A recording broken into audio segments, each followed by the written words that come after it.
Good morning everyone, how are you all.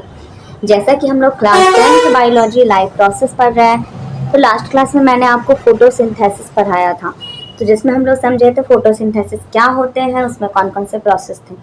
अभी हम लोग को उसमें बहुत सारी चीज़ और भी पढ़ना है, तो मैं इसका एक और वीडियो आज कर देती हूँ। आज आपका फोटोसिंथेसिस फाइनल हो जाएगा। ओके, तो चलिए हम लोग पढ़ते हैं।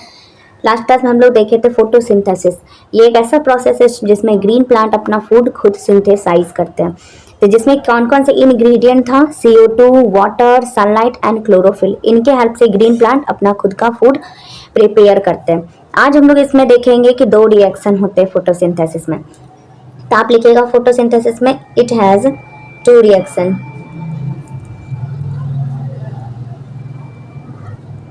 टू पार्ट लिख देते हैं। First is a light reaction and second one is a dark reaction. एक लाइट रिएक्शन है, एक डार्क रिएक्शन है। अब इन दोनों में क्या डिफरेंस है, चलिए तो आप ना पहले ना थोड़ा सा ये याद कीजिए, क्या मैंने आपको लास्ट टाइम प्लास्टिड बताया था। प्लास्टिड में एक ग्रेना था, एक स्ट्रोमा था। तो सबसे पहले जो लाइट रिएक्शन है ना, वो हमारे ग्रेना वाले पार्ट में होते हैं। It takes place in grana. अगर थैलेकॉइड भी बुक में लिखा है तो वो रॉन्ग नहीं है, क्योंकि grana is a group, thylakoid is a single stack. तो लाइट रिएक्शन आपके ग्रेना में होते हैं। वही अगर आपके डार्क रिएक्शन है ना, तो ये आपके किस में होंगे, it takes place in stroma. जैसा कि हम लोग लास्ट टाइम देखे भी थे कि क्लोरोप्लास्ट के दो, जैसे प्लास्टिड का दो पार्ट होता है, one is a grana, one is a stroma. Light reaction आपके ग्रेना में होते हैं और डार्क रिएक्शन आपके स्ट्रोमा में होते हैं। अब देखिए लाइट रिएक्शन में क्या हो रहा है, डार्क रिएक्शन में क्या होता है। तो पहले एक इक्वेशन बना लें, CO2 प्लस H2O मिलके क्या बनता है, यहाँ पे सनलाइट होते हैं, क्लोरोफिल होते हैं। इन दोनों के हेल्प के बिना तो फूड प्रिपेयर ही नहीं हो सकता है। एंड इससे आप क्या बना लेते हैं, ग्लूकोज। आप बोले तो प्लांट, बहुत सारे ऑक्सीजन निकलते हैं और साथ में वाटर भी निकल जाता है। CO2 प्लस H2O सनलाइट और क्लोरोफिल के प्रेजेंस में हमारा जो फूड है ग्लूकोज वो प्रिपेयर हो जाते हैं, और ये प्लांट ऑक्सीजन को निकाल देता है एंड वाटर भी वाटर के फॉर्म में, वेपर के फॉर्म में निकल जाता है। अब चलिए हम इसमें देखते हैं light reaction and dark reaction कैसे हो रहा है। तो सबसे पहले है लाइट रिएक्शन, जो कि सिर्फ ये लाइट के प्रेजेंस में होगा। एक पॉइंट यहाँ लिख दीजिएगा, ओनली प्रेजेंस ऑफ लाइट। ये सिर्फ लाइट के प्रेजेंस में होगा और इसमें लाइट का एब्सेंस होगा। डायरेक्ट लिख दे रही हूँ मैं, एब्सेंस ऑफ लाइट।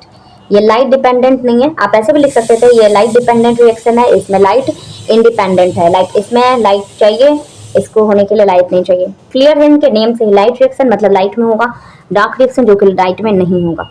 चलिए अब मैं देखती हूँ क्या हो रहा है। सबसे पहले CO2 वाटर, सनलाइट क्लोरोफिल के प्रेजेंस में ग्लूकोज का फॉर्मेशन हो रहा है, ऑक्सीजन निकल रहा है एंड वाटर भी निकलता है। तो लाइट के प्रेजेंस में तो आप समझे कि जो लाइट है, जैसे कि सनलाइट है, उसके प्रेजेंस में ये ग्लूकोज बन रहा है। लेकिन डार्क में वो कैसे करता है, तो सबसे पहले क्या हो रहा है ना कि ये CO2 वाटर और ग्लूकोज बना रहा है। पहले यहाँ मैं मैकेनिज्म लिख देती हूँ, उसके बाद मैं इसको समझाती हूँ।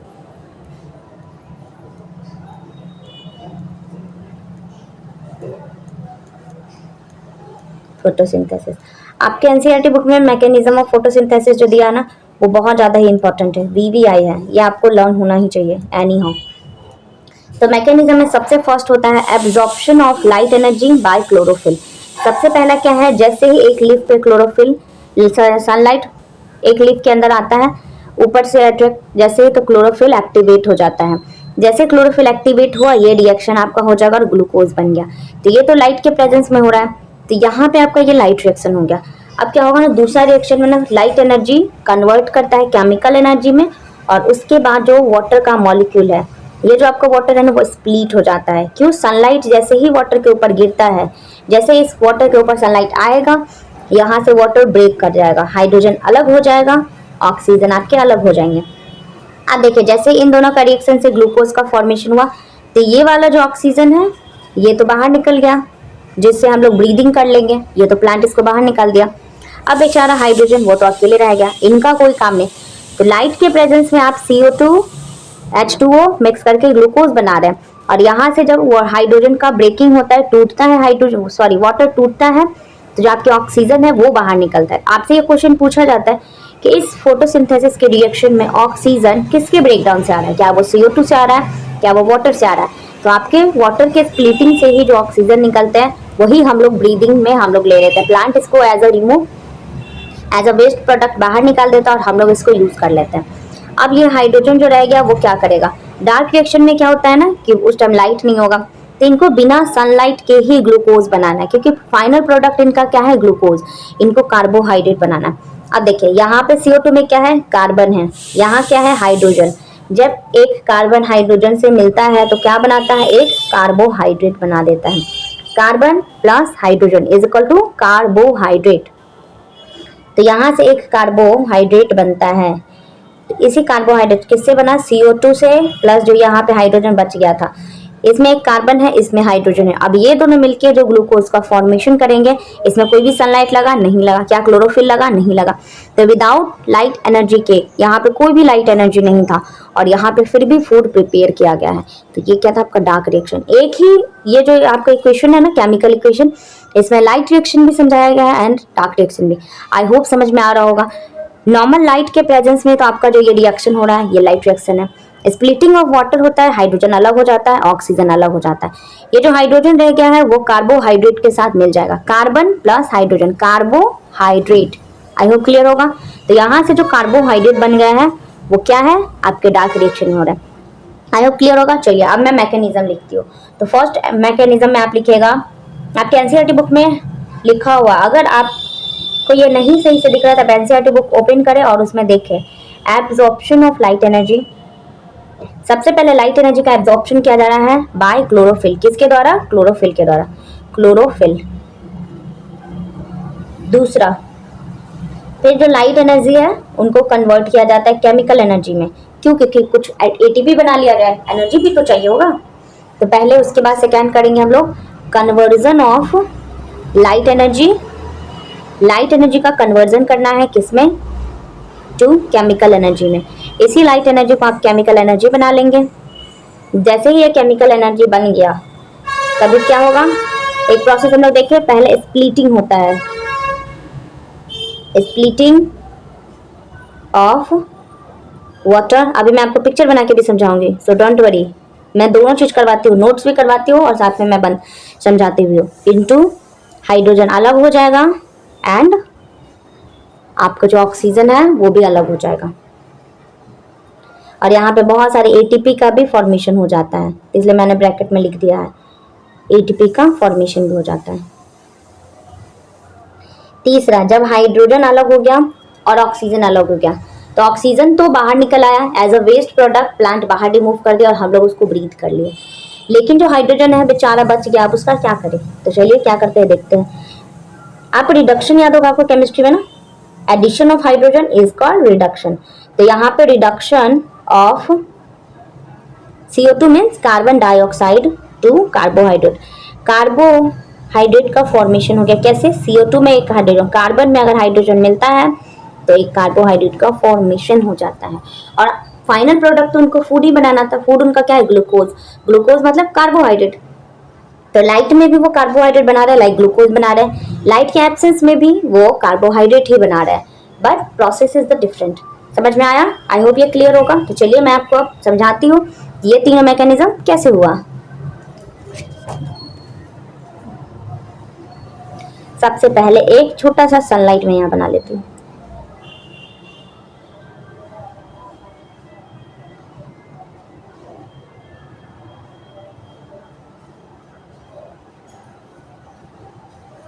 ब्लू कलर का सनलाइट, देखिए ये सन है।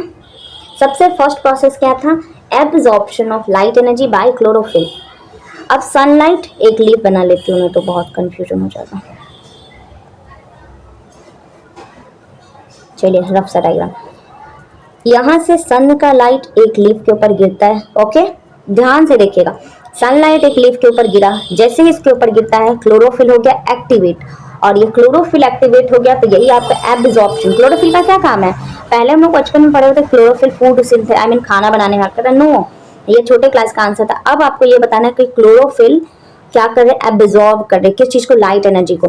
तो लाइट एनर्जी जैसे ही लीफ के ऊपर गिरा, लीफ ग्रीन होते हैं। क्यों? क्योंकि उनके अंदर क्लोरोफिल प्रेजेंट है। क्लोरोफिल क्या है? एक पिगमेंट है जो कहाँ प्रेजेंट है? क्लोरोप्लास्ट के अंदर। सनलाइट जैसे लीफ पे गिरता है, लाइट एनर्जी को ये एब्जॉर्ब कर लेता है। तो लाइट एनर्जी को एब्जॉर्ब कर लिया तो फर्स्ट प्रोसेस का क्या था? Absorption of light energy by chlorophyll हो गया। दूसरा जो हम लोग रिएक्शन देखे थे उसमें आपका वाटर था। तो दूसरा में क्या हुआ? जो लाइट एनर्जी था उनको पहले केमिकल एनर्जी कन्वर्ट कर लिया गया। क्यों किए? केमिकल एनर्जी इसलिए बनाया गया क्योंकि केमिकल से हम लोग एटीपी का फॉर्मेशन करेंगे। ATP means adenosine triphosphate. ये एनर्जी होते हैं जिनको हम बॉडी में स्टोर करके रख सकते हैं। अब देखिए जैसे ही ये हुआ तो स्प्लिटिंग ऑफ वाटर, क्योंकि सनलाइट, यही सनलाइट पानी के ऊपर जाके गिरा।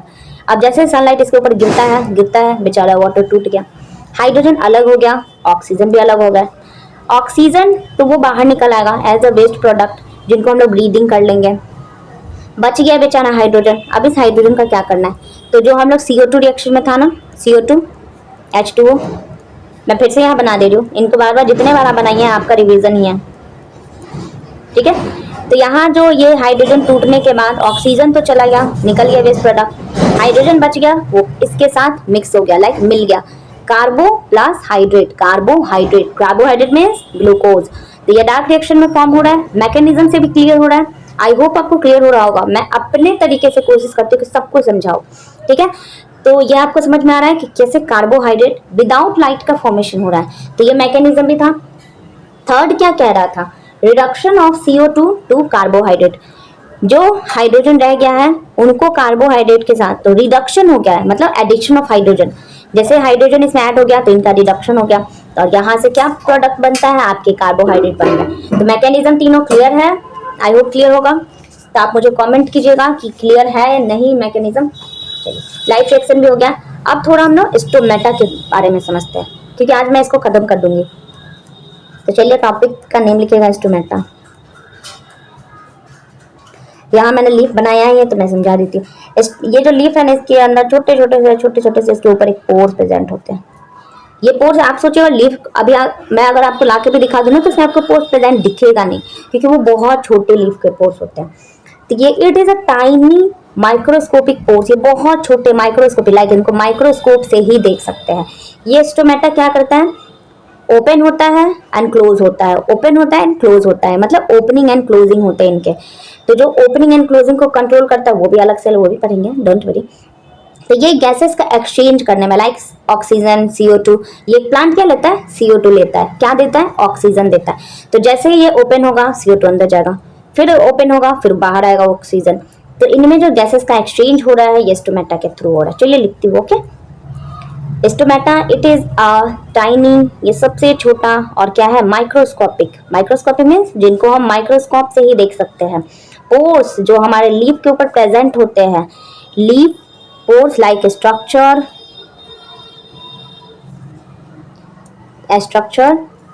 प्रेजेंट ऑन दी, कहाँ पे प्रेजेंट है? Surface of leaf. जो एक टाइनी सा माइक्रोस्कोपिक पोर्स लाइक स्ट्रक्चर हमारे लीफ पे प्रेजेंट होता है, दैट इज स्टोमेटा। अब स्टोमेटा का फंक्शन क्या है? तो चलिए फंक्शन डाल के लिख लेती हूँ। ये सब बहुत इंपॉर्टेंट होता है। फोटोसिंथेसिस आपके बोर्ड एग्जाम के लिए बहुत इंपॉर्टेंट है। पहला ये तो ये एक्सचेंज ऑफ गैसेस करेगा, जैसे कि मैंने बताया प्लांट हमारे CO2 लेते हैं और हमें क्या देते हैं? ऑक्सीजन दे रहे हैं। तो यहाँ पे गैसेस का एक्सचेंज हो रहा है ना, आदान प्रदान, लाइक वो CO2 लेते हैं फिर ऑक्सीजन देते हैं। तो उसके लिए भी एक पोर है जिसके थ्रू ये अंदर जाता है और बाहर निकलता है। First is exchange of gases. और भी कुछ करता है ना ये, यस, ट्रांसपिरेशन आप पढ़े होंगे। What is transpiration? बताए कोई? Transpiration, loss of water in the form of water vapour. पानी का जो लॉस हो रहा है ना ये लीफ के थ्रू, यहाँ से जो साइड से जो जितने भी पानी होते हैं वो लॉस कर जाता है, बाहर निकलता है। ये क्या है? वाटर वेपर के फॉर्म में निकलता है। तो यहाँ मैं लिख देती हूँ transpiration, loss of water in the form of water vapour. Water vapour के फॉर्म में जो पानी का लॉस हो रहा है ना, दैट इज ट्रांसपिरेशन। तो स्टोमेटा का फंक्शन क्लियर है। पहला एक्सचेंज ऑफ गैसेस, दूसरा ट्रांसपिरेशन जहाँ पे loss of water in the form of water vapour. I hope clear होगा। अब पता है आपको, ये हो गए हमारे स्टोमेटा। एक स्टोमेटा बना के दिखा रही हूँ। ये है एक सिंगल स्टोमेटा।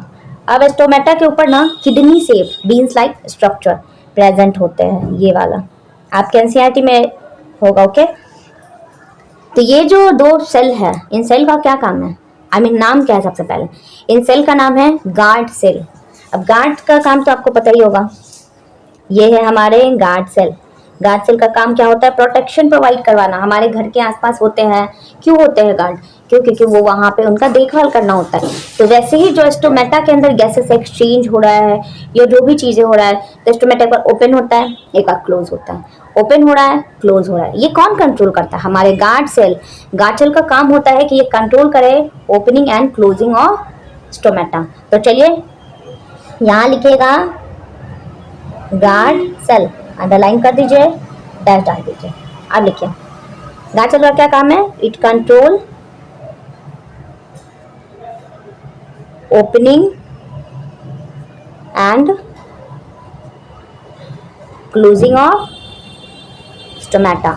स्टोमेटा ओपन हो रहा है, CO2 लेता है, फिर क्लोज होता है, फिर ओपन करके ऑक्सीजन को बाहर निकालता है। तो ये जो कर रहा है कंट्रोल कौन करता है, गार्ड सेल करते हैं। अब गार्ड सेल में क्या ना, इसके अंदर बहुत सारा पानी आ गया। ऑस्मोसिस, इंडो ऑस्मोसिस, एक्सो ऑस्मोसिस, याद होगा। इंडो मीन्स अंदर, एक्सो मीन्स बाहर। तो जब गार्ड सेल के अंदर बहुत सारे पानी भर जाता है, लाइक स्टोमेटा के अंदर, तो क्या होगा ना कि आपको मैं ये भी पॉइंट लिख के देती हूँ, water enter into the cell. जैसे ही गार्ड सेल के अंदर पानी अंदर जा रहा है, ठीक है, water enter into the guard cell, मैंने क्या लिख दिया, तो सेल का क्या होगा, ऑस्मोसिस याद कीजिए, मैंने क्या बताया था, जैसे पानी अंदर जाता है तो सेल, एक रेजिन है उसके अंदर पानी भर दिया जाए तो रेजिन क्या होगा, फूल जाएगा। तो अब सोचिए क्या होगा, water enter into the guard cell will क्या, सेल, यस। अब आप लोग को लर्न होना चाहिए, मैंने ऑस्मोसिस पढ़ाया था क्लास 9th वाला, अभी भी प्लेलिस्ट प्रेजेंट है। तो यहाँ पे गार्ड सेल क्या है, it control opening and closing of stomata. Water enter into the guard cell, जैसे ही गार्ड सेल के अंदर पानी जाता है वो स्वेल कर जाता है। तो ये इनका फंक्शंस है। अभी एक और पॉइंट बाकी है, आज आप लोग का बहुत लंबा क्लास हो जाएगा। तो स्टोमेटा क्लियर है, गार्ड सेल क्लियर है। अब थोड़ा सा हम लोग को डेजर्ट प्लांट याद है, क्योंकि हम लोग के इधर तो पानी अवेलेबल है तो कोई दिक्कत नहीं है। अब एक चीज आप लोग को मैं यहीं पे बता दे रही हूँ, इसका मैं पॉइंट नहीं लिखती हूँ। CO2 कहाँ से लेते हैं, एटमॉस्फेयर से। वाटर कहाँ से लेते हैं, आपके रूट से, प्लांट के रूट से। और उससे ये क्लोरोफिल कहाँ से एक्टिवेट हो रहा है, सनलाइट के प्रेजेंस में। सोलर एनर्जी को कन्वर्ट किया जाता है और फाइनली लाइट एनर्जी बन जाता है केमिकल एनर्जी में। तो ये सब कुछ आपको प्रेजेंट पता चल गया। आपसे ऐसा पूछा जाएगा कि फोटोसिंथेसिस का इंग्रेडिएंट क्या है, लाइक क्या क्या चीजें मिलकर फोटोसिंथेसिस हो रहा है। फर्स्ट वन इज CO2 मतलब carbon dioxide, water, sunlight, chlorophyll. इन चारों के बिना फोटोसिंथेसिस नॉट पॉसिबल। क्लियर है, क्लियर है, थम्स अप। अब चलिए मैं डेजर्ट प्लांट के बारे में बता ही देती हूँ।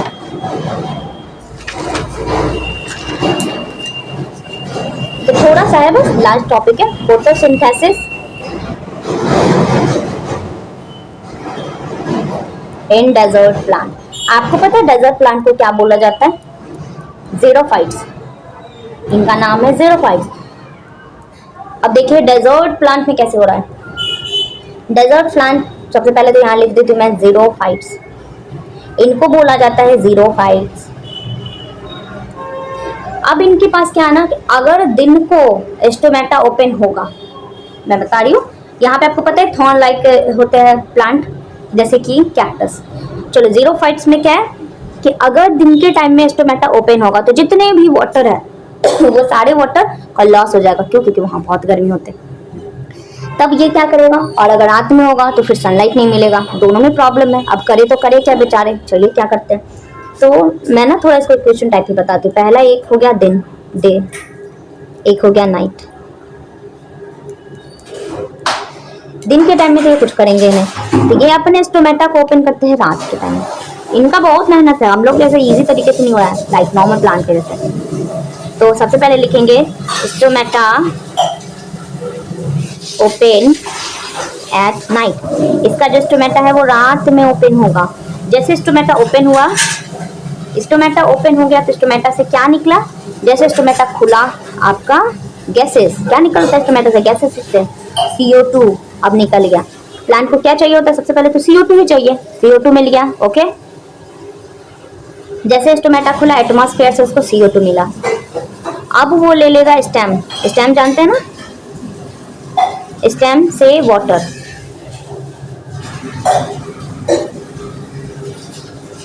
या पानी भी ले लिया। क्लोरोफिल उनको मिल जाएगा लीफ से, क्या लीफ से मिलता है, डेजर्ट प्लांट के जो लीफ होते हैं ना वो मॉडिफाइड लीफ होते हैं।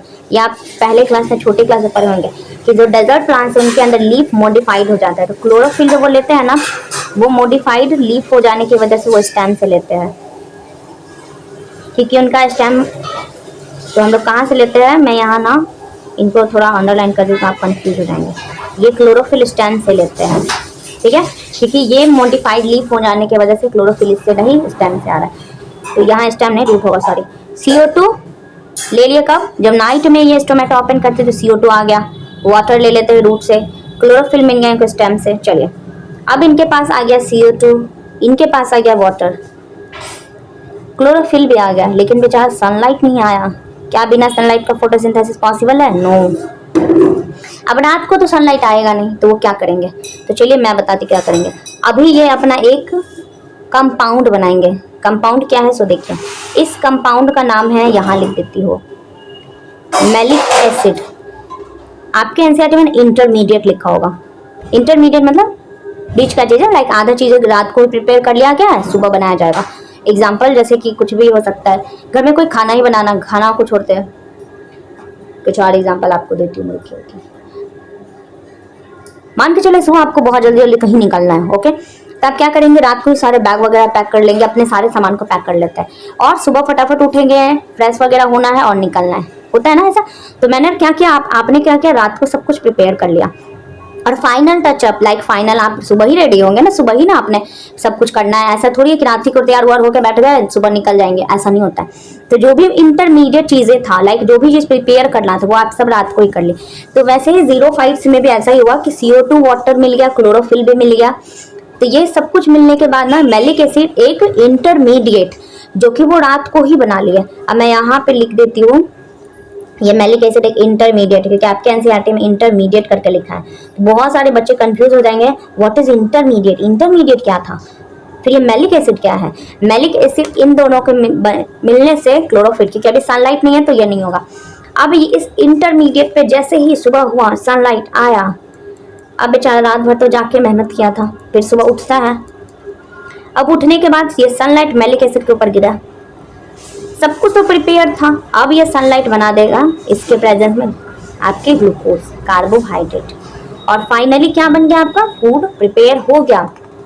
थोड़ा टफ था इनका, बट फूड तो बना ही ना। ऐसा नहीं है ना कि फूड नहीं बना, ये खाना नहीं लेंगे एनर्जी इनके बॉडी में नहीं बनेगा, सब कुछ होता है, बट थोड़ा डिफरेंट होता है। मैं इसको एक बार रिपीट कर देती हूँ, वैसे हमारा क्लास बहुत लंबा आज का हो रहा है। Photosynthesis desert plants, desert plant को 05 कहते हैं। ये अपना स्टोमेटा दिन के टाइम में ओपन नहीं करते, इसलिए इनमें दिन के टाइम में ऐसा कुछ नहीं हो रहा है। अब क्या कर रहे हैं अभी देखिए, नाइट के टाइम में अपने स्टोमेटा को ओपन करेंगे। जैसे स्टोमेटा ओपन हुआ CO2 निकला, फिर वो वाटर ले लेते हैं, क्लोरोफिल लेते हैं। क्लोरोफिल वो स्टेम से लेते हैं क्योंकि उनका जो लीफ है वो मॉडिफाइड हो चुका है। अब ये तीनों के प्रेजेंस में वो एक इंटरमीडिएट बनाते हैं, जिस इंटरमीडिएट का नाम था मैलिक एसिड। जैसे ही फिर नेक्स्ट डे सुबह होगा, दिन के टाइम में सनलाइट आएगी, सनलाइट आने के बाद वो इंटरमीडिएट, जैसे ही सनलाइट इंटरमीडिएट के ऊपर गिरता है, ग्लूकोज का फॉर्मेशन हो गया और इनका फूड प्रिपेयर हो गया। ओके, आई होप आज का क्लास आपको पसंद आया होगा। अगर ऐसे ही क्लास आप और चाहते हैं तो मुझे कमेंट करें, लाइक एंड सब्सक्राइब करें। मिलते हैं नेक्स्ट क्लास में। Okay, bye, thank you.